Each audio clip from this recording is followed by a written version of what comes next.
Load shedding যে কত প্রকার এবং কি এবার এলাকায় না আসলে কখনোই বুঝতাম না। আসলেই ভাই চিন্তা করেন যে আমাদের এই দিকে গত রাতে প্রায় 10 থেকে 12 বার পর্যন্ত কারেন্ট ডিস্টার্ব করছে।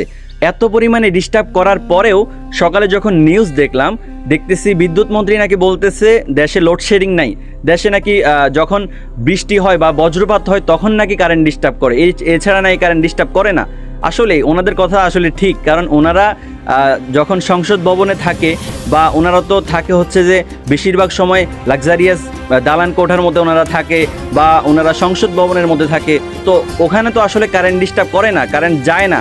কারেন্ট তো সব ডিস্টার্ব করা হচ্ছে যে গ্রামাঞ্চলে, মানে একটা শ্রমিক যখন সারাদিন কাজ করার পরে যখন রাতের বেলায় পিঠ যখন বিছানার মধ্যে লাগায়, যখন একটু শান্তিতে একটু বিশ্রাম নিতে যায়, তখন যদি কারেন্টের এইরকম মানে দশা হয়, তাহলে আসলে এই শ্রমিকদের অবস্থাটা আসলে কি, যারা গরিব যারা শ্রমজীবী মানুষ আছে তাদের অবস্থাটা কি হয় জাস্ট একটু চিন্তা করেন।